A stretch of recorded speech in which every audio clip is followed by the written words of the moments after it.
joining us to get more into the NFL offseason. It's been a crazy week for this guy, Rob Maaddi from the Associated Press, carving out some time for us here on Hanging with Hennig on 97.3 ESPN.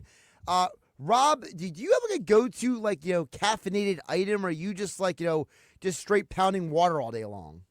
Water, electrolytes, and decaf. I don't do caffeine. It's not healthy. So I don't like the rush of whatever you get from that. So I do enjoy my decaf lattes and macchiatos though. But yeah, it was a great week, man. It was a busy week, and still some decent players left out there in free agency. And I still think that there's going to be some moves to be made, and, about all the June 1st designation and all that stuff. So it was a good start to free agency. It was a hectic week, and I made it through. I only think I one time texted the wrong person, thinking it was my family or what, because the texts are going through and you're responding, but it was nothing inappropriate, love you, sweetheart, to an agent or anything like that. So I'm glad that didn't happen. But texts are flying through. It's tough. You got to keep track. Absolutely. By the way, you do realize the sugar in some of those macchiatos and stuff is not good for you either, right? Oh yeah, I don't do sugar. No. It's okay. Iced decaf macchiato, skim milk, and that's it. Yeah, no sugar, no flavor. No. Gotcha. I may do half a pump of pumpkin, but they don't have that. It should be an all year flavor, but it's not. It's funny you say that, because I actually got into this thing where, so I brew my own coffee at home. I take with me in the morning, and I actually put in a pumpkin spice blend into my coffee now before I leave the house in the morning. I just stir it up and walk out with it. So yeah, there's some I forget what the brand is, but it's from Trader Joe's, and it's a healthier version. So sometimes when I make it at home, I just put a little bit in there. Everything's always better at home, Josh, when you do it yourself. It's a smart way to go, man. I think for the listeners out there, think about that. Whatever you do, better off to do it at home. Eating healthier, cleaner, all that. Oh, and by the way, you save money. You save money too. I do the caffeine thing with the coffee though, because I kind of go by the Teddy Roosevelt rule. I just drink coffee throughout the day. So. Yeah, or the Jose Alvarado, right? Isn't that, doesn't he do? Listen, Jose got popped for PEDs. I don't know if I want to follow Jose Alvarado. Jose's got a lot going on right now. Yeah, I'm more excited about U.S. Dominican Republic than anything NFL right now. I can't wait for that game tonight. Tomorrow night. Tomorrow night it is. Oh, that's right. It's tomorrow night. I can't wait to see. Can't wait to see if Cal Riley gets more hits than he has teammate snubs. Nice. I like that. Well, I do gotta ask you some NFL questions here, because this whole Eagle situation to me is fascinating, because I've been explaining to the audience throughout the show, Rob, that this whole situation with they keep kicking the can down the lane with Dallas Goedert, right? They moved the void from Wednesday to Friday to Monday. Mike Garafolo on NFL Network is saying that the Eagles don't want to take a hit on both A.J. Brown and Dallas Goedert on the cap. The variables going into this is fascinating, because on one hand, you have a guy in Goddard who's willing to not hit free agency, and then you have a guy in A.J. Brown who hasn't overtly come out and said, I don't want to be here, but everyone's calling the Eagles about him. So this whole, the dynamics of this, I feel like you could just do a 3-hour show just on the A.J. Brown, Dallas Goedert part of this conversation. It's very intriguing that Dallas Goedert is willing to delay his ability to be on the free agent market while they work something out here. And it's obviously a great gesture on his part. He doesn't have to do that. Certainly goes along with wanting to be an Eagle and play in Philly. And that leads me to believe they've got to work something out at this point, right, Josh? When he delays his free agency to be able to stay in Philly, work something out with him, I would think that they're going to be able to do that. I thought at the start of free agency, depending on his price, that he was more likely than not to be gone. And I thought they were going to do everything they can to keep Jalen Phillips. Well, he got a ton of money. He got a great offer from Carolina. They couldn't match that. And I can't blame them or fault them for not matching that one. And maybe now it goes the other way. I thought David Njoku, I think he's still out there. Last check, I didn't get any messages on David Njoku, would be a decent replacement. Somebody, and I know they brought back Calcaterra and signed Johnny Munt, and you can always maybe pretend. I don't see them drafting a first-round pick on a tight end. I just don't see that on Kenyon Sadiq, but a lot of mock drafts have them going in that direction. If they can bring back Dallas Goedert and make it affordable, that certainly would work. They've got to figure out the A.J. Brown situation. I understand Howie is going to ask for the moon, and he's going to want as much as he can possibly get for a guy who's a top-tier elite wide receiver. But there's a lot that comes along with A.J. at this point, and I'm just not sure that is going to work out. It's worked out in the past, and I feel like the Eagles are at some point have to come to a decision, Josh. If we're not getting a first-round pick offer, and I know there's the whole June 1st thing, but if you're not getting a first-round pick in this year's draft or next year's draft, you've got to make a decision. What's acceptable? Is it a second and a conditional 3 that becomes a 2, or maybe a 2 that conditionally can become a 1 depending on catches, or potentially if he goes and helps the team win a Super Bowl, whatever it is, they've got to come to that decision. Like, what's an acceptable offer for him versus keeping him, and the possibility that the locker room can be distracted again because of some of the I won't even say off field, but it's just some of the personality issues and the way AJ just hasn't been entirely happy in Philly. So I would never call trading AJ Brown addition by subtraction, because he's that good of a player. He's an elite player. They won a Super Bowl with him. They went to another Super Bowl with him. So this is a tough one to figure out, and it really depends on the compensation. I think if they were being offered a first-round pick, it would have been a no-brainer and a done deal, but they clearly weren't getting that so far. You just mentioned the draft pick part of it, and that kind of just distracted me from my previous question, but let me ask you that really quick. Do you think certain teams are trading and not making moves with the idea, because we've heard a lot of talk out there that the 2027 draft is going to be better than 2026. Do you think there are teams that are maybe reticent to trade picks because they want to make sure they have picks for next year? I've heard a lot of that, and there's a lot of thought about that draft class, obviously, at this point, looking a whole lot better than 26, so it wouldn't be entirely an issue for the Eagles if they traded, and they're not going to get if you're going to trade A.J. Brown for next year, for draft picks next year, maybe the 2, not that it would equate to a 1 depending on where he goes and how that looks like, but it would be more valuable a 2 next year than a 2 this year, or a 1 next year than a 1 this year. So that's a possibility. And I think we've seen a lot of moves. Howie makes a lot of moves draft day, the week of the draft, the days into the draft. Like, he's always making they acquired A.J. Brown the night of the draft in 22, I believe it was. So there still can be movement. There still can be things that happen, but it's got to come down to, like, what's an acceptable offer, and how far are you willing to, like, with Jalen Phillips, there was a number that they knew they weren't going to be willing to surpass to bring him back. They wanted to bring him back. They traded a third-round pick for him, but they know they're going to get a compensation pick for him next year, depending on who they bring in and who they sign. They lose Nakobe Dean, Reed Blankenship, Jalen Phillips. We'll see who else they lose.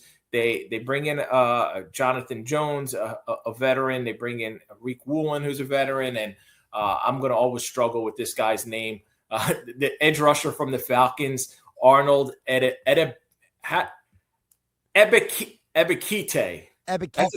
It's a tough one. It's a tough one. He's a veteran guy, right? 4 years in the league, and he's a nice piece at the edge, and a local kid from Temple and Penn State. So I thought that was a decent addition, somebody who could be a rotational player for the Eagles. So you balance out who you brought in and all that for the compensation picks next year, but they'll be in good shape. Rob Maaddi from the Associated Press joining us here on Hanging with Hennig on 97.3 ESPN, at Rob Maaddi on the X platform, at the Real Rob Maaddi on Instagram. You just mentioned about the Jalen Phillips part of this, him leaving, getting the huge money. You know, you're right. The Eagles are not going to, go crazy in free agency. They never have been a team that, goes, what was the term John Melton used? Stupid money. Howie Yes. Roseman doesn't spend stupid money in free agency, but that's also a good thing because no offense to a team like Carolina, but Jalen Phillips does have an injury history. There's no guarantee that Phillips is going to stay healthy next year. Now you're on the hook for $30 million. So for Howie Roseman, to me, I thought that a Rick Woolen acquisition was a genius move because you have a guy who wants to come in, prove himself. And you know what? If you win a championship and hits free agency next year, nobody cares, right? Because, he came in, he did his job. Yeah, I like that signing, and I think Jonathan Jones is going to quietly be like, he's a 32-year-old veteran who's won a couple Super Bowls, brings some experience. So you've kind of you lose Reed Blankenship in that secondary room, and Marcus Epps is also a free agent, still hasn't re-signed. They've got Sidney Brown, they've got Mukaba coming back, and Jones could be a guy, I think, that potentially, Josh, he could probably maybe be tried out, at least take a look at safety. So Woolen's got good potential. Woolen gives you 3 solid cover corners now with him and Cooper DeJean and Quinyon Mitchell. However you want to shake that out, with Cooper being inside slot or outside. And I think they're not done reshaping the secondary. They've got to bring in a few more pieces there, and they'll probably get somebody in a draft day 2, more likely day 3. I think they go trenches day 1, and we'll see what it looks like day 2. But they've got a lot of picks, and they'll load up there. So I'm with you on that signing. I really like Woolen. I like Jones. I like the edge rusher, and they're not done. It's still early. You've still got a lot of moves to make, and they're still in good shape. I haven't checked Vegas's odds, but I think they're top 5 Super Bowl right now, Josh, and that just goes to show you what they're thought of around the league. And it's, to me, the AJ Brown trade or potential trade may swing things a little bit, right? If you take AJ Brown out of the lineup, out of the equation, they may drop in whatever, if they're 4th or 5th or 6th in Super Bowl odds, but those odds are what they are. So it's still early, man, and they've early in the week. And I hated doing this, Josh, because you got to do winners and losers like after the first day or second, whatever it was. And I'm like, well, at this point, I'm searching around the league, like, who are losers? Okay, well, Tampa Bay lost Mike Evans. I'm like, oh, they're a quote unquote loser right now. They may go sign a bunch of guys. Eagles, well, they had lost 3 defensive starters. What did Vic Fangio call them? We're like the farm. He loves baseball analogies. We're the farm system for the other 31 teams around the league, I think is what Vic said, and yes. He's right. But at that point, you lose 3 defensive, and they hadn't added anyone. So on Thursday, I'm like, they're an early loser in free agency, and they've kind of turned that around, and they're not quite there yet, but you got to give Howie the benefit of the doubt. You always do. Rob, let's look at the other teams around the league. Who's shall I call it Extreme Home Makeover? Remember that show back in the day? Whose Extreme Home Makeover with their roster has been more interesting for you this offseason? Has it been the Commanders or the Giants? Because I feel like both of them have made some very interesting moves so far this week. Yeah, and I love the Commanders bringing in Ofe, the edge rusher from the Chargers. Well, he was on the Ravens, get any sacks, goes to the Commanders and gets a bunch of sacks, and he goes to the Chargers, gets a bunch of sacks, makes a ton of money, gets a nice contract from a local agent, Andre Odom. Got that deal, guy from Temple. So I like what the Commanders have done. The Giants are just bringing in John Harbaugh guys, man. So you look at the Giants, you look at the Titans. The Titans are bringing in some of Robert Saleh's and Brian Dable's old players. Giants are bringing in some of Harbaugh's guys. Actually, you didn't mention the Raiders and all the activity all the money that they've spent committing money here. And for the Raiders in 2026, that trade being voided and getting Crosby back, they're a better team. They're a better team this year with Max Crosby than they would have been without him. So I like some of the things that they've done, really spending a ton of money in free agency and saying, hey, we're going to turn over a roster that's terrible. Giants have some core players who can play, and they're bringing in guys who kind of fit what John Harbaugh is looking for. And I really think that they're going to be a much better team this year. I think they're going to be a formidable opponent in the NFC East, a little bit more so than the Commanders. And it's going to be tighter now with the Giants, the Cowboys, the Commanders. I still think the Eagles are far and away the best team in the division. But those teams can close that gap. Dallas hasn't done enough to impress me yet in this offseason. They've made some moves. They haven't, and they don't. Jerry Jones doesn't spend big money in free agency on outside guys. But the Giants, to me, are a team with a solid core, a great coach now, and getting in some players who can help him build that culture and change that culture of what they're trying to accomplish there. And they're probably going to be one of those teams, Josh, that a lot of people look at. Like, there's always the who's going to go worst to first or from the bottom to the top, that kind of thing. A lot of people are going to look at the Giants as, oh, they could be that team, first-year coach, make a good run. I don't know if they could do what Vrabel did with the Patriots last year, but they can be a playoff team. By the way, to me, the Raiders are one move away from having an A off season because there's one guy they haven't signed yet that I think is the perfect person for them to sign. The Raiders have to, Rob, sign Kirk Cousins. I think he would be the perfect mentor for Mendoza. I mean, you get two guys who believe in Jesus in the same locker room, and if anybody can teach Mendoza, right, what to avoid, how to avoid issues in the NFL and still be a successful man and player, it's Kirk Cousins, right? He's like the perfect guy for Mendoza.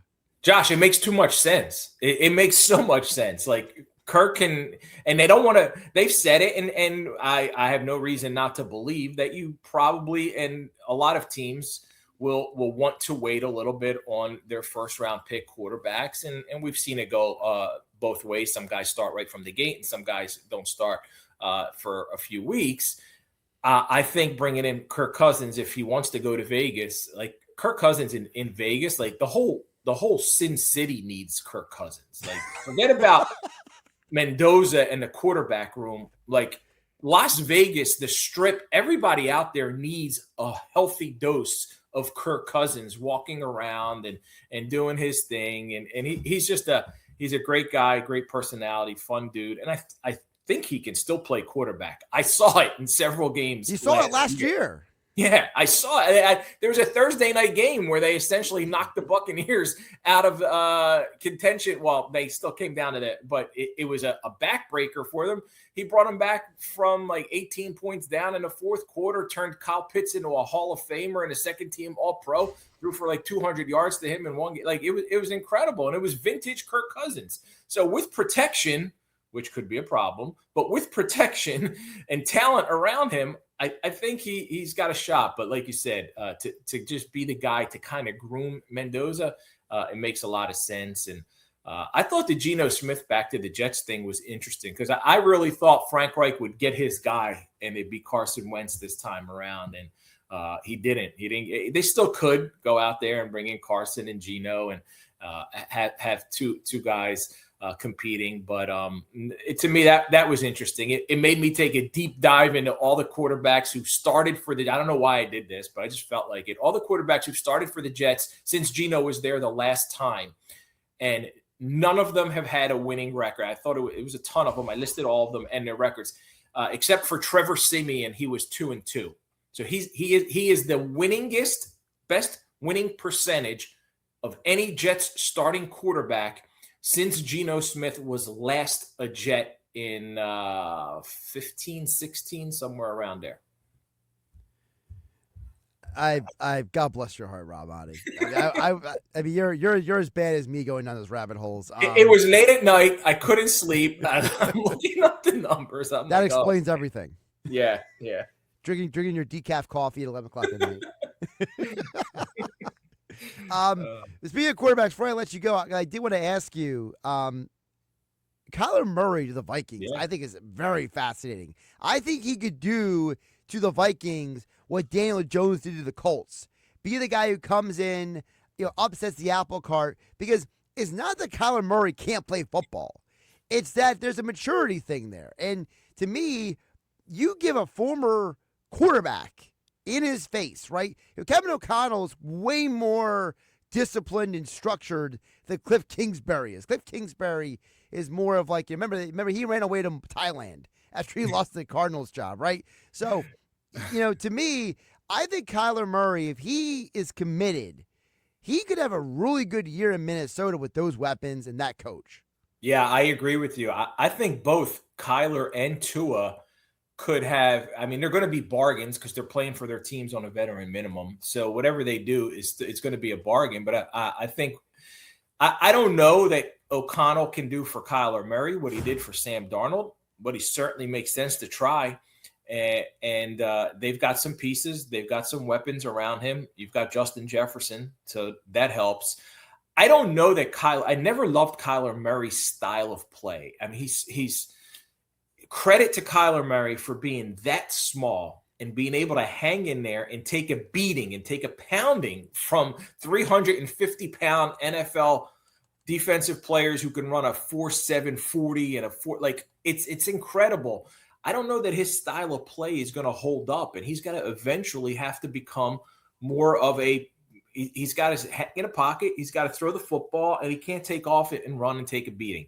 But in that offense, with that quarterback, coach, offensive coordinator mentality, and the head coach and Kevin O'Connell, I think he can if he can't get the best out of him, I don't know who can. You look at him, you look at Sean McVay, you look at Kyle Shanahan, and those are some of the guys that you say you'd love to have working with your quarterback. And I think Tua has even more pieces: Bijan Robinson, Drake London, Kyle Pitts.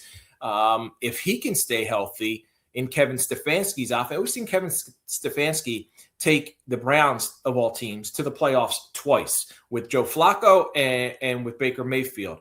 I think in the NFC South, in that division with Tua, if he can get him right and get him playing like he did a couple years ago, he can get them to the playoffs. So I think both of these guys could be successful veterans minimum type bargain basement quarterbacks for both of their teams. He's Rob Maaddi from the Associated Press. Give a follow on X at Rob Maaddi, at The Real Rob Maaddi on Instagram. Of course, apnews.org for all of your NFL coverage. And we mentioned Kirk Cousins and Francisco Mendoza, Faith on the Field, heard Saturday and Sunday mornings right here on 97.3 ESPN or wherever you get your podcasts, which Faith on the Field basically has turned into a family affair with you, Rob. I think it's really fun how you've incorporated, because it used to just be you and your wife, and now it's you, your wife, and your daughters. Yeah, we've had them incorporated a little bit. They've done some interviews. And by the way, this will excite you. Spent some time this week with Jameis Winston. Just finally a great dude. I didn't interview him for Faith on the Field yet. We put that. He's here. He's in we live in the same town here in Florida. I didn't even realize that. He's like, that's my home base. He's right down the road. So spent some quality time with Jameis. I had led a panel discussion on mental health with Damar Hamlin, and a bunch of NFL players were there, including Jameis, who, of course, Josh, asked the deepest, most thought-provoking questions of anyone in the audience. Of course, it was Jameis, and it was really cool. I love that guy. That guy is like, he just exudes just like good everything. Like it's just I love the way, like you said, and like he's so good at being like, being thoughtful, but also just being this like bundle of like positive, good energy. Like, and I love his perspective on life. I mean, that guy is I can't wait to hear an interview with you and him, because it's just like he's the apex. And he's come a long way. If you remember Jameis in college, well, that's why I love it so much. And I love the growth and the maturity, because we all make mistakes, and it's great to see. But appreciate that, Josh, and appreciate you, man. Keep up the great work. Rob Maaddi, appreciate you jumping on as always. Again, Faith on the Field, wherever you get your podcast.